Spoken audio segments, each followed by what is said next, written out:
sizden önceki milletlere, sizden önceki ümmetlere farz kılınmış olduğu gibi oruç sizlere de farz kılınmıştır. Sizlere de görev olarak yüklenmiştir. Onun için bu ayet-i şerh femen şehiden minkum şehra felyesum. Bu ayet-i kerimede şöyle diyor. Yuridullahu bikumul yusr ve la yuridu bikumul usr. Allah-u Teala sizler için kolaylık diler, zorluk dilemez. Şu an bu zorlukları aşmış olarak oruç ve Kur'an Allah'tan şefaat etmeyi yetkisi diyor. İşte yetkili yapılması. Bu nedenle değerli kardeşlerim, orucu anlatamazsın.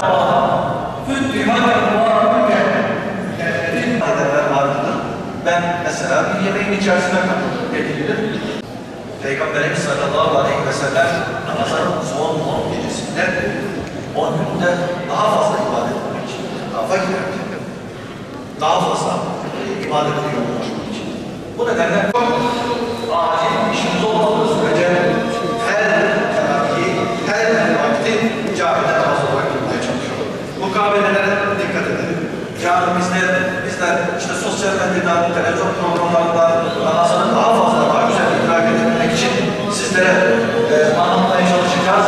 Bunun yanında görme, nasıl oluyorsa, ne kadar oluyorsa bunları verebiliriz. Ama namazla ulaşabilmeyi Yüce Mevla cümlemize nasip eylesin.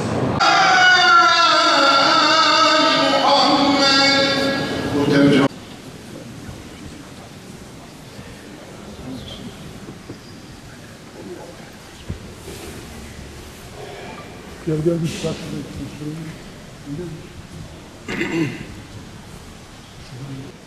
Allahu Ekber, Allahu Ekber. Allahu Ekber, Allahu Ekber. La ilahe illallah. Subhanallah velhamdülillah ve la ilahe illallah. Allahu Ekber. Ve la havle ve la kuvvete illa billahil aliyyil azim.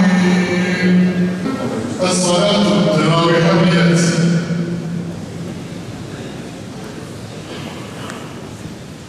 Allahu Ekber. Elhamdülillahi Rabbil alemin. Errahmanirrahim. Maliki yevmiddin. İyyâke na'budu ve iyyâke nesta'in. İhdinas sıratal müstakîm. Sıratal lezîne en'amte aleyhim gayril mağdûbi aleyhim veleddâllîn. Allahu Ekber. سمع الله لمن حمده. الذين آمنوا استعينوا بالصبر والصلاة إن الله مع الصابرين. الله أكبر. سمع الله لمن حمده. الله أكبر. الله أكبر.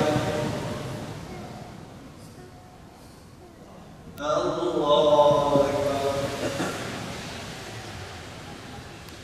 أكبر. الله أكبر.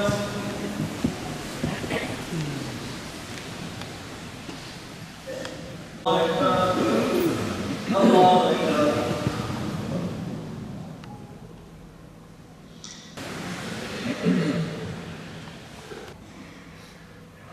السلام عليكم ورحمة الله. السلام عليكم ورحمة الله. اللهم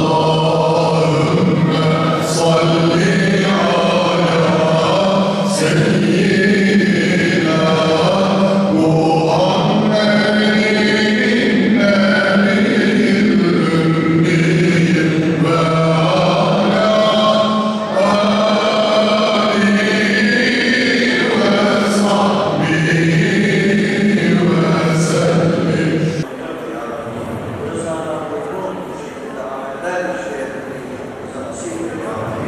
Sevgili Peygamberimiz Muhammed Mustafa sallallahu aleyhi ve sellem'in örneğinde hayatımızı sürdürebilmeyi nasip eyle ya Rabbi.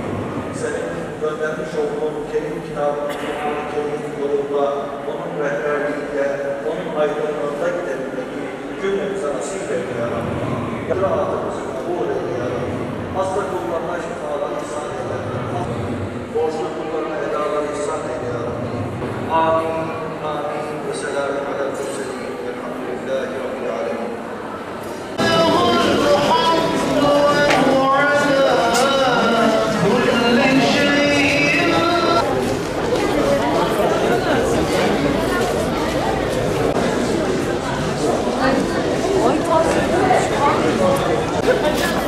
onları.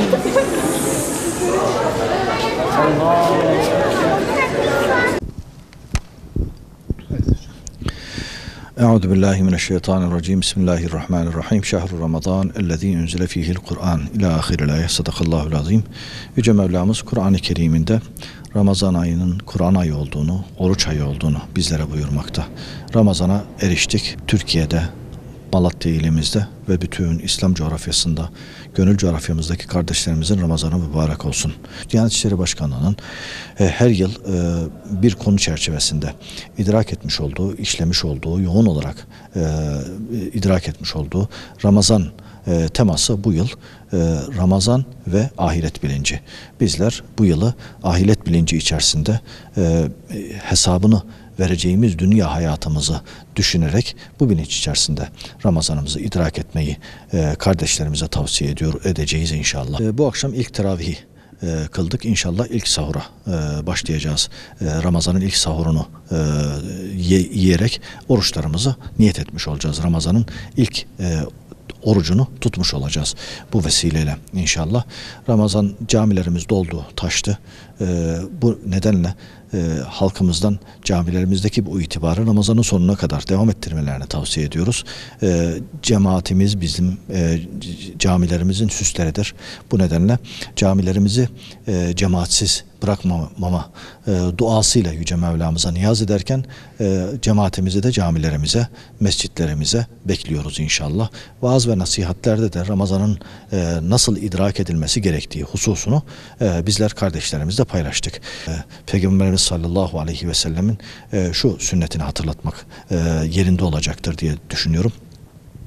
Ramazan ayı geldiği zaman cennetin kapıları açılır, cehennemin kapıları kapanır ve şeytanlar bağlanır.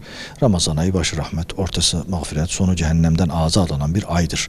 Yüce Mevlamızın kullarına çokça iltifat ettiği ve bu ayı bir arınma mevsimi olarak, arınma ayı olarak bizlere ikram ettiği bir aydır. Bu ayı bizler nasıl değerlendirmemiz gerektiği, Ramazan ayının Yüce Mevlamızın Kur'an-ı Kerim'inde başta okumuş olduğum ayet-i kerimede olduğu gibi Ramazan ayı Kur'an ayıdır. Kur'an okuyarak, okunan Kur'an'ı dinleyerek, okunan Kur'an'ın manasını okuyarak ve aynı zamanda oruç tutarak, oruç tuttuğumuzda yine sevgili Peygamberimizin tavsiyesinde yer aldığı gibi oruçlunun ruhuna uygun şekilde orucumuzu tutarak yalan söylememek, kötü davranışlardan uzaklaşmak ve başka kardeşimize kötü söz söylememek suretiyle oruçlarımızı idrak etmeye.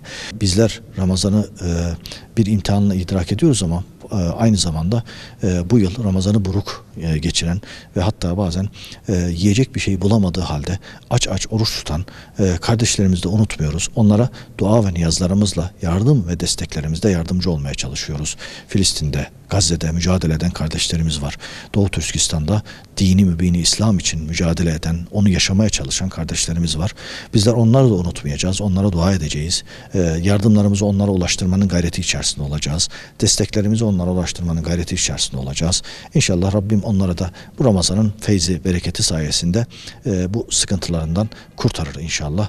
Rabbim düşmanlarını perişan etmek suretiyle onları muzaffer kılar inşallah diyoruz. Tabii insanlığın vicdanının harekete geçmesi gerek. Bizlerin doğru bir duruş sergilememiz, yerinde bir duruş sergilememiz gerekmekte. Müslümanca duruş sergilememiz gerekmektedir. Elimizden ne geliyorsa bizler Müslümanlar olarak duruşumuzu ortaya koyarak aynı zamanda onlara elimizdeki imkanlar neyse mücadelelerinde yardımcı olmak ve böyle bir acıklı tabloyu yaşamamak için gayret sarf etmemiz gerekmektedir. Kardeşliğimizin gereğini yerine getirmek için duruşumuzu ortaya koymamız gerekmektedir.